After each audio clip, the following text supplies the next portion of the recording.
Hello. This is GrapTALKular. Thank you for stopping by the channel. So, this is the first of what I'm calling GrapTALKular, where I just take a little time and talk about stuff. And the first thing that's been on my mind that I wanted to kind of just talk about a little bit, hopefully have a discussion in the comments, possibly, is regarding Ninja Turtles. The new Ninja Turtles game, Shredder's Revenge, just came out. I finished playing it with my two kids just today, actually, and it's just been on my mind. I've just been thinking a lot about it. Just how great a game it is for someone like me, who was born in the '80s, child of the '80s and '90s, who just grew up with this iteration of the Turtles. It's just so much nostalgia, not for just the design of the characters themselves, but just the beat 'em up gameplay. Sitting down with a couple people at the arcade or even at home, and just playing beat 'em up games. And so it was just really cool to be able to experience that and share that experience with my kids, and they had a good time as well. So I'm glad that we were able to do that together. Like I said, I had a lot of fun with the game. I loved what they did with the homages within the game, the character designs. They brought back the original voice actors to the Turtles. The little hidden characters. You've got the Punk Frogs, the Neutrinos. Just everything about it is just great. It's like if it was tailor made for me. And so, the game itself was made by Tribute Games and Emu. And they each have a nice pedigree in terms of their experience with beat 'em ups. Emu did Streets of Rage 4, and some of the people in Tribute Games I read up that they did work on Scott Pilgrim vs. the World, which is another beat 'em up that I really enjoyed. So it was a good match, and they made a really great game, a lot of fun. One of the things that I was thinking about just while playing the game is every time I see a boss character, I'm like, oh man, I wish I could play as that guy. And I know that's kind of the feeling that happened when Emu did Streets of Rage 4. Everybody was like, oh, when is the DLC coming out? And the developers, they said, oh, we're not planning on it, but maybe if the game does well, we'll think about it. And the game did really well, and they did think about it, and they did release DLC. Mr. X Nightmare came out about a year after release. Streets of Rage 4 came out April 2020, and the DLC came out July 2021. So just over a year to develop and release the DLC. And the DLC was well received too. They added the survival mode, threw in some more characters, things like that. So there was an interview that it was a podcast that Xbox Expansion Pass did, that they did with one of the guys from Tribute Games, and they asked him the same question about the DLC. Hey, are you guys going to do DLC? And I'll link the full interview in the description of the video. But when asked, they said, well, they said it again. Well, we're not planning on it, but we wouldn't mind. So even though it's not necessarily planned, they're probably going to do it, I think. The reception for the game has been good. It would be foolish not to. And I don't mind if they take a year turnaround time as well. Take their time, make sure that all the animation and stuff is well done. But then I guess the question is, what would the DLC entail in terms of content and characters? I think following the same formula they did with Streets of Rage 4 would be fine. Add a survival mode, boss rush mode, things like that. And as for the extra characters, I had a lot of ideas as to what they could possibly do, and I'm sure they do as well. And I'm sure a lot of people have similar ideas than I do, especially if they're fans of the original 1980s cartoon. Right off the bat, the most obvious choice would be the Samurai Rabbit, Miyamoto Usagi. A lot of people think that it's his name is Usagi Yojimbo, but that's actually the name of the comic by Stan Sakai. I think it was the 80s cartoon that made that same mistake, and they called him that for whatever reason. They just kind of messed up. They thought the name of the comic was the name of the character, but it's actually Miyamoto Usagi.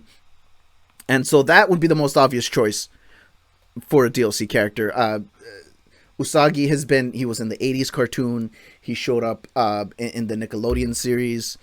He showed up, I don't remember if he's ever shown up in any of the games like Tournament Fighters or anything like that. but I know he's shown up in the comics as well. In the Archie run, pretty sure the IDW run as well.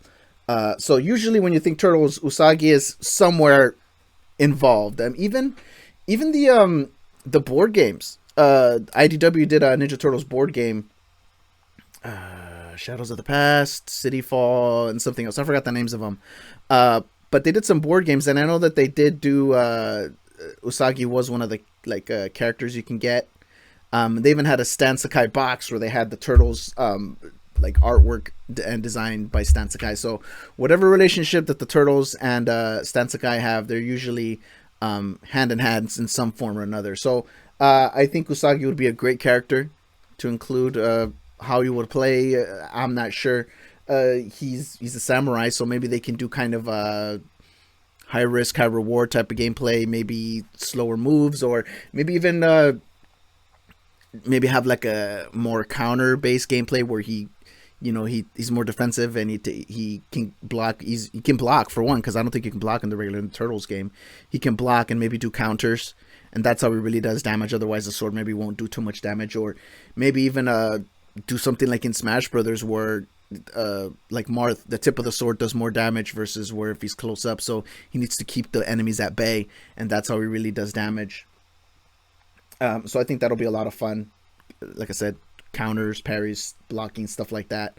Just a bit more precise gameplay, more advanced gameplay for a character like him. Another, I think, fairly obvious choice for me would be Metalhead. Metalhead is the robot turtle, and I think he would work really well as a DLC character. He could be like a bruiser type character, like a Max from Streets of Rage, from the Streets of Rage series. He's kind of big and slow, or even Streets of Rage has got two big guys, Max and Floyd. Floyd has kind of got that whole robot motif, and the original Metalhead, I remember, had like this gun in his chest, and his chest would open up and the gun would pop out. That wasn't in this game, but they can incorporate that if he was a playable character. He's kind of big, he's kind of slow, but he's got this really cool super laser beam that he shoots out, which could be a nice variant of the special moves compared to the other turtles, where they kind of either they stay in place or they spin and move around a little bit. And Metalheads could be just like a screen clearing, kind of like left to right kind of thing instead. So I think, talking about big characters, I guess the other one would be Slash, the snapping turtle, the evil snapping turtle. He was also a boss in the game, and I think he could be the other kind of bruiser. Like I said, Metalhead could be like the Max or Floyd, and Slash could be the other one. So you've got your Max. I guess Slash could be Max, and Metalhead could be Floyd, and those could be your two, bruiser characters. Maybe throw in some kind of grapple moves, like that, so they can be really slow but also deal heavy damage, grab a lot of enemies, maybe use the enemy and carry them, and then use them as a weapon and throw them at other enemies. I think that'll be kind of fun for both of those. I think that'll fit Slash's motif. Actually make him similar to the way the Nickelodeon handled him, where he was a lot bigger and a lot more menacing than the other turtles. Another character I think will work really well is another, I believe it's a fan favorite, would be Mondo Gecko. He can play actually just like Skate from Streets of Rage, because he's also kind of small and quick, and he happens to also ride a skateboard. He can kind of grab characters and kind of bop them on the head. I think that'll be really good to have a nice fast character to make him different from the other turtles. He can even kind of play like support. He can run around and keep enemies at bay, do some crowd control, especially in the hectic times when you're trying to revive someone and you can't, because they keep hitting you and interrupting your heal, your revive. So Mondo Gecko could be that character that kind of supports everyone else by running around and keeping enemies at bay while you're doing the more important stuff, or dealing the real damage. So I think those would be the most obvious choices, those four: Metalhead, Slash, Mondo Gecko, and Miyamoto Usagi. And I think there's options for even more, and I don't think that they'd really go that all out and have tons of characters, but I did mention that I played the game with my kids, and so, my son and my daughter, and just from a dad standpoint, I would like some more options for my daughter to be able to play as, and there's no shortage of female characters that they could dip into. one thing I noticed from this game, Shredder's Revenge, is that they didn't necessarily rely 100% on the 80s, I guess the 80s Turtles incarnation to use as a source, because the final boss Shredder, they took that from the movie, the Super Shredder. His design is from the movie. Even some of the descriptions of the characters, like Slash, in the cartoon, originally he was Bebop's pet turtle, and then he got mutated. But in the description, when you fight him as a boss, it says, "Oh, the evil turtle from Dimension X" or something like that. So they kind of took his, I guess, his backstory from the comics, I believe, where he was a evil Dimension X turtle, I guess, instead. So they don't have to rely too much on the 80s timeline. The first female character that I thought of was Mona Lisa. She was a lizard, or I don't think she was a gecko. She was just a lizard. And there was an episode in the 80s series where I guess she gets kidnapped. I think she's like a researcher or something, and she gets kidnapped on a ship by some pirate guy, and then she gets mutated into lizard, and her and Raph have to save the day or whatever. And so she was, she was kind of small and petite, and I guess she could move around really fast. She could play like Cherry from Streets of Rage, kind of run around like a fast, small character like Cherry or Skate, and just kind of run around. I think they could use her 80s design from that. And I think that'll be an interesting character to include as well. I know that Mona Lisa was in the Nickelodeon series, but they changed her design quite a bit. She was like a lizard soldier, salamander soldier, and she did kind of have like a thing going on with Raph. And actually, they could use her voice though. I know that she was voiced by the daughter of Robin Williams, Zelda Williams. So I think that'll be kind of cool. They can use the 80s design and then use Zelda to voice her character. I think that'd be kind of cool. I know that she enjoys playing video games herself, so I think she might be down for that. So that would be Mona Lisa. And I know the comics, the IDW comics, have a lot more other supporting characters as well. You've got two female turtles. You've got Jenica, who's fairly new, and even they included the controversial Venus de Milo, who was in the Ninja Turtles live action series. What was it? Next Mutation? I could be wrong. So it included her. Nobody liked her because she sucked, I guess. I just remember that show was kind of cheesy. Even as a kid, I remember being like, "Oh, this is weird." But they could throw her in there. I mean, the comics adopted her. I see no reason why they can't kind of give her a cool 80s aesthetic and include her in the game. I'm not sure how they would handle her though, or Jenica. I know Jenica. I don't know too much about her. I know she's kind of got like a Wolverine kind of claw. Venus, I forgot what she used. If she uses swords or something else. But yeah, so they can have two female turtles like that. Also, another supporting character in the comic books is I don't know how to pronounce her name. Alopex. She's like an Arctic fox. She could probably play similar to Splinter, or even just be a Splinter reskin, because they both got kind of that same, I guess you can say, feral animal kind of stance. So yeah, they could play her that way.